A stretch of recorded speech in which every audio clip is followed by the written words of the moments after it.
DNS classes 2.0 में आप सभी का स्वागत करते हैं। तो जैसा कि आज का हमारा टॉपिक है कि प्रश्नावली 6.2 को हम लोग आज हल करेंगे, जिसमें पहला सवाल हमने आपको बोर्ड पर यहाँ लिखा हुआ है और फिगर हमने किताब से यहाँ पर बना लिया हुआ है। तो इस क्वेश्चन में करना क्या है उसके बारे में हम लोग समझेंगे। और पिछले वीडियो में जिस प्रकार हमने डिस्कस किया था कुछ महत्वपूर्ण शब्दावली के बारे में, जो एक समांतर रेखा और तिर्यक रेखा से संबंधित शब्दावली थी, उसके बारे में हमने बहुत अच्छे से डिस्कस किया था कि अगर आप इस तरह के प्रश्नों को आप हल करना चाहते हैं तो उन सभी शब्दावली के बारे में जानना बहुत ही आपके लिए लाभदायक साबित होगा।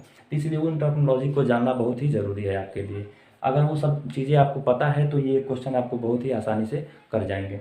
तो जैसा कि क्वेश्चन नंबर पहला आपको स्क्रीन पर दिख रहा है और उसमें लिखा हुआ है कि आकृति 6.28 में x और y के मान ज्ञात कीजिए और फिर दर्शाइए कि ए बी समांतर सी डी है। ठीक है, तो जो भी चीज़ें दिया हुआ है इसमें क्या दिया हुआ है कि यह फिगर दिया हुआ है और ज्ञात क्या करना है, हमें एक्स और वाई का मान ज्ञात करना है और ए बी समांतर सी डी को हमको सिद्ध करना है। तो हम लोग क्या करते हैं, अब हम लोग इसको हल करना चालू करते हैं। अगर यहाँ पर देखा जाए एक सीधी रेखा पर अगर मैं इसकी बात करूँ कि इस कोण और इस कोण को, इसको क्या कहेंगे, इन दोनों कोण को हम लोग क्या कहेंगे, यह रैखिक युग्म कोण होगा। रैखिक युग्म मतलब यानी एक रेखा पर स्थित हुए कोण जिनका योग 180 के बराबर होता है वे क्या होते हैं, रैखिक युग्म होते हैं। तो इस रेखा पर क्या है, दो कोण स्थित है, एक यह और यह, इन दोनों का योग कितना होगा 180, यानी कोण ए प्लस कोण बी बराबर कितना हो जाएगा 180 हो जाएगा। उसी तरह अगर यहाँ पर देखा जाए तो यह एक सीधी रेखा है और इस पर यहाँ एक यह कोण स्थित है और एक यह कोण स्थित है। तो यह यानी x plus y x plus 50, तो लिखेंगे कि x प्लस 50 बराबर कितना हो जाएगा 180 के बराबर हो जाएगा। अब यहाँ से इस 50 को इधर लेकर जाएंगे तो हम लोग क्या हो जाएगा, यानी 180 माइनस 50 हो जाएगा। यहाँ से x का मान कितना निकल कर आ जाएगा 130 निकल कर आ जाएगा।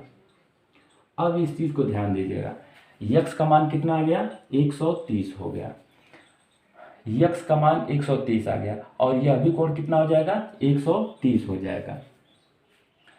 क्योंकि यह क्यों हो जाएगा, यह शीर्षाभिमुख से हो जाएगा।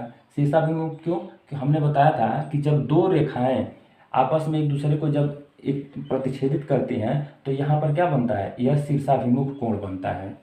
तो यहाँ से क्या हो जाएगा, यह भी क्या हो जाएगा, वाई बराबर भी कितना होगा 130, यानी वाई बराबर भी क्या हो जाएगा 130 डिग्री हो जाएगा।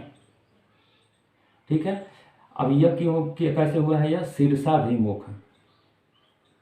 आप इसके बगल में इसके कारण को जरूर मेंशन करेंगे कि किस कारण से यह कोण 130 डिग्री हुआ है।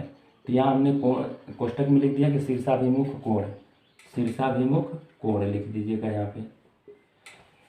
इस कारण से यह y बराबर कितना हो गया 130 डिग्री हो गया। अब हमने एक चीज़ और आपको बताया था कि जब दो रेखाएं एक दूसरे के समांतर होती है और एक तिर्यक रेखा होता है तो यह दोनों कोण क्या होते हैं, आपस में बराबर होते हैं। यानी जितना यह होगा उतना ही यह होगा। कब, जब दोनों रेखाएं आपस में समांतर होगी और एक तिर्यक रेखा उसको काटेगा तब। या अगर मैं कहूँ कि जितना यह है उतना ही यह है, तो इसका मतलब क्या हुआ, हो गया कि यह दोनों रेखाएं आपस में क्या है, समांतर है। तो सेम वही कारण हम लोग लिख देंगे, क्योंकि यहाँ लिखेंगे इस तरह, चूंकि x बराबर y बराबर 130 डिग्री हो रहा है। अब यह किस कारण से बराबर हो गया, एकांतर कोण। तो इस प्रकार हम कह सकते हैं, यहाँ पे इस कारण को लिख दीजिएगा, एकांतर कोण के नियम से, एकांतर कोण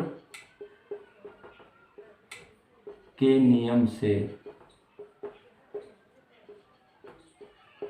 ठीक है, अब इस प्रकार